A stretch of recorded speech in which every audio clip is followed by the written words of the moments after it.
यह कालिंजर है, जिसका अर्थ होता है काल यानी समय पर विजय प्राप्त करने वाला। इस ऐतिहासिक स्थल का उल्लेख वेदों से लेकर पुराणों तक सभी में मिलता है। जो सतयुग से लेकर कलयुग तक विद्यमान हो, उसके आगे तो समय भी बौना प्रतीत होता है।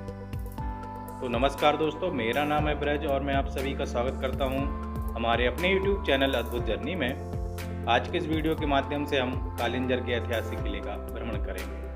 तो आइए चलते हैं।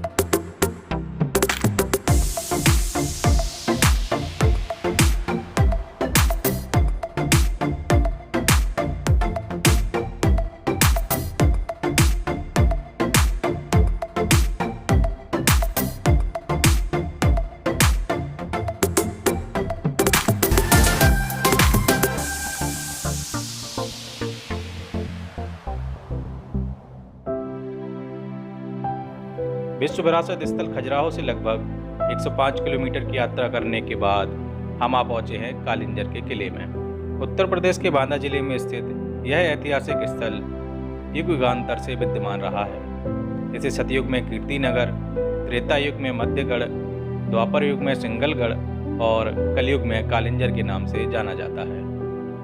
कालिंजर की 800 फीट ऊंची पहाड़ी पर लगभग 8 किलोमीटर में फैले इस किले को भारत के सबसे विशाल और अपराजय दुर्गों में गिना जाता है। सामरिक दृष्टि से इसे मध्यकालीन भारत का सर्वोत्तम दुर्ग माना जाता था। इस दुर्ग की ऐतिहासिक पृष्ठभूमि ढेरों युद्धों एवं आक्रमणों से भरी पड़ी है। विभिन्न राजवंशों के हिंदू राजाओं तथा विदेशी मुस्लिम आक्रांताओं के द्वारा इस दुर्ग पर आधिपत्य स्थापित करने के लिए बड़े बड़े आक्रमण हुए, परंतु इस पर विजय प्राप्त करना सबके बस में न था। प्राचीन काल में यह दुर्ग जयशक्ति चंदेल साम्राज्य के अधीन था। 9वीं से 15वीं शताब्दी तक यहाँ चंदेल शासकों का शासन रहा। चंदेल राजाओं के शासनकाल में कालिंजर पर महमूद गजनवी, कुतुबुद्दीन ऐबक, शेर शाह सूरी और हुमायूं जैसे अनेक विदेशी आक्रमणकारियों ने आक्रमण किए, लेकिन इस पर विजय प्राप्त करने में असफल रहे।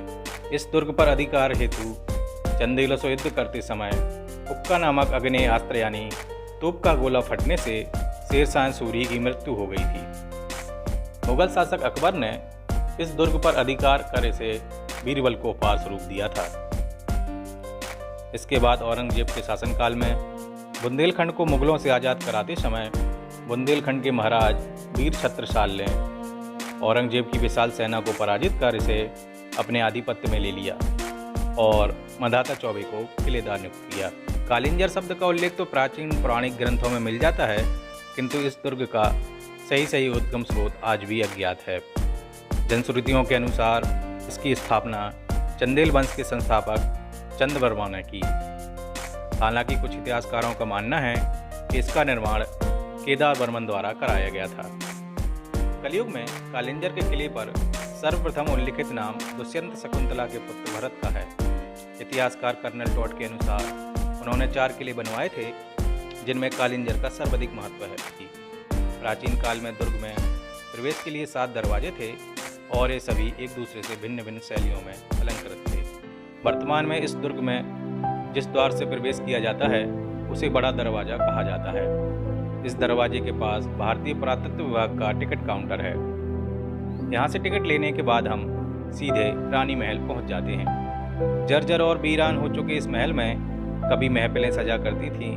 कहते हैं कि रात होते ही आज भी इस महल से घुंघरुओं की आवाज़ आती है। रानी महल के बगल में स्थित है वेंकट बिहारी मंदिर।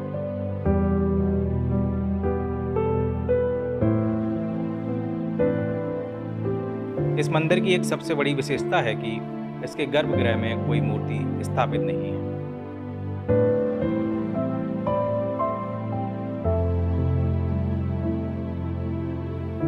कालिंजर दुर्ग में छोटे बड़े अनेक जलाशय हैं, जिनमें अधिकांश शैलकृत हैं। इनमें सबसे प्रमुख आकर्षक है कोठी तीर्थ, जिसे पहाड़ी धरातल को काटकर बनाया गया है। इस विशाल सरोवर में कई प्राकृतिक जल स्रोत हैं जिनसे यह जलाशय जलमग्न रहता है। प्राचीन काल में इसके तट पर अनेक देवालय थे जो वर्तमान में अवशेष मात्र रह गए हैं।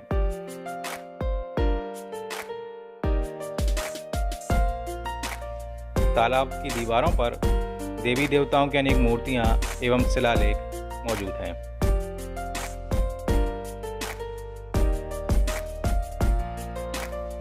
इस जलाशय के निकट लगभग 20,000 वर्ष पुरानी शंखलिपि स्थित है, जिसमें रामायण काल में वनवास के समय भगवान राम के कालिंजर आगमन का उल्लेख किया गया है। पौराणिक मान्यताओं में कहा गया है कि यहाँ पर स्नान करने से कई प्रकार के रोगों से मुक्ति मिलती है। कोठी तीर्थ के पास स्थित राजा अमान सिंह महल इस दुर्ग का एक अन्य आकर्षक स्थल है। अनगढ़े पत्थरों से निर्मित यह महल बुंदेली स्थापत्य कला का बेजोड़ नमूना है। वर्तमान में पुरातत्व विभाग के द्वारा इस द्विमंजिला इमारत को संग्रहालय में परिवर्तित कर दिया गया है, जिसमें कालिंजर से प्राप्त अनेक मूर्तियां एवं ऐतिहासिक महत्व की वस्तुओं को रखा गया है।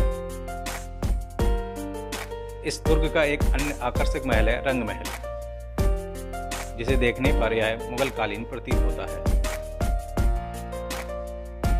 इस महल के आंगन में एक फव्वारा बना हुआ है और आंगन की 3 ओर बरामदा युक्त दालान है।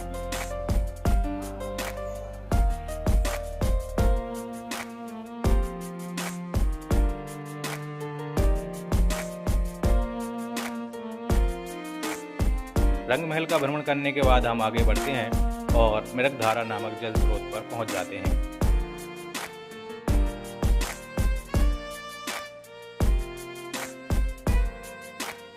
यहाँ पर पहाड़ी चट्टानों को काटकर एक कक्ष का निर्माण किया गया है, जिसमें प्राकृतिक रूप से स्वच्छ जल की धारा बहती रहती है। इस जल स्रोत के समीप पत्थरों पर मृगों के सुंदर अंकन के कारण इसका नाम मृगधारा पड़ा। वैसे तो इस दुर्ग में कई महल, जलाशय और सुरंगें हैं, परंतु इनमें सबसे अधिक आकर्षक है नीलकंठ महादेव मंदिर, जिसके बारे में हम अगले वीडियो में जानेंगे। कालिंजर के इस विशाल दुर्ग का भ्रमण करते करते पूरा दिन कब निकल जाता है, इसका हमें एहसास भी नहीं होता। 24 महल तक आते आते सूर्य अस्त हो चला था और पास में स्थित मुगल कालीन दरवाजे पर हमारी YouTube फैमिली के होनहार सदस्यों से मुलाकात करने के बाद हमारी कालिंजर की यात्रा पूरी हुई। दोस्तों, अगर वीडियो अच्छा लगा हो तो लाइक शेयर जरूर कीजिए। आपका एक लाइक शेयर हमें मोटिवेट करता है ऐसे ही अन्य ऐतिहासिक स्थलों का भ्रमण करने के लिए। तो मिलते हैं अगले वीडियो में, तब तक के लिए नमस्कार।